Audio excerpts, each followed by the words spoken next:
Welcome back to விண்வெளி பார்வை. இந்த வீடியோவில் நான் கம்பேரிசனுக்காக 2 ஃபோட்டோக்களை போட்டிருக்கேன். அதில் முதல் ஃபோட்டோ கேரளா மூணாரில் எடுத்தது இரவு நேரத்தில். அதே போல் நம்மளுடைய பகுதி தஞ்சாவூரில் இரவு நேரத்தில் எடுத்த புகைப்படம், அதாவது நட்சத்திரங்களுடைய புகைப்படம். எந்த அளவுக்கு ரெண்டுத்துக்கும் வித்தியாசம் இருக்குன்னு பாருங்கள். நம்ம பகுதிகளில் லைட் பொல்யூஷன் இருக்கிறதுனால நட்சத்திரங்களை நம்மளால் அதிகமாக பார்க்க முடியல வானத்தில். ஆனால் லைட் பொல்யூஷன் இல்லாத மலை பிரதேசங்களான மூணார் போன்ற பகுதிகளில் நட்சத்திரங்கள் எந்த அளவுக்கு அதிகமாக தெரியுது அப்படின்னு சொல்லிட்டு. அதே போல் நிறைய மலைப்பகுதிகள் இருக்குது. ஏலகிரி மலைப்பகுதி இருக்குது. அதே போல் திருப்பத்தூர் மாவட்டத்தில் இருக்கக்கூடிய காவாலூர் வைனுபாபு தொலைநோக்கி அங்கே தான் இருக்குது. ஆசியாவிலே பெரிய 90 இன்ச் தொலைநோக்கி. அந்த இடத்துலையும் மலைப்பிரதேசத்திலையும் இன்னும் சொல்லப்போனால் ஊட்டி, கொடைக்கானல் போன்ற மலைப்பிரதேசங்களில் அடிவாரத்துக்கு இறங்கி வரக்கூடிய தருணங்களில் நம்ம அந்த நட்சத்திரங்களை நம்ம அதிகமாக நம்மளால் பார்க்க முடியும். ஏன்னா இப்போ ஊட்டி, கொடைக்கானல் கமர்ஷியலான பிளேஸாக போயிட்டதுனால அந்த இடங்களில் மலையினுடைய அந்த நகரப்பகுதிகளில் பார்க்க முடியாது. அடிவாரங்களுக்கு இறங்கி வரும்போது நம்மளால் அதிகமாக பார்க்க முடியும். அதே போல் மூணார் கூட அப்படி தான் இருக்குது.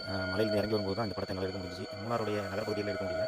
இன்னும் சொல்லப்போனால் ஏலகிரி, இந்த காவாலூர்லாம் அந்த லைட் பொல்யூஷன் இல்லாத பகுதியாக அறிவிச்சு அதை பாதுகாப்பாங்க. லைட் பொல்யூஷன் வந்துடக்கூடாது அப்படின்னு சொல்லி நட்சத்திரங்களை அதிகமாக நம்ம பார்க்கணும். அது நமக்கு ரொம்ப முக்கியம் அப்படிங்கிறதுனால. அதனால் லைட் பொல்யூஷன் இல்லாத இடத்துல போய் நம்ம நட்சத்திரங்களை பார்க்கும்போது நாம பிரமிக்கிற வகையில் மிக அதிகமான நட்சத்திரங்களையும் கிரகங்களையும் நம்மளால் பார்க்க முடியும். வீடியோ உங்களுக்கு பிடிச்சிருந்தா லைக் பண்ணுங்கள், சப்ஸ்கிரைப் பண்ணுங்கள், ஷேர் பண்ணுங்கள், மற்றவங்களுக்கு சொல்லிக் கொடுங்க.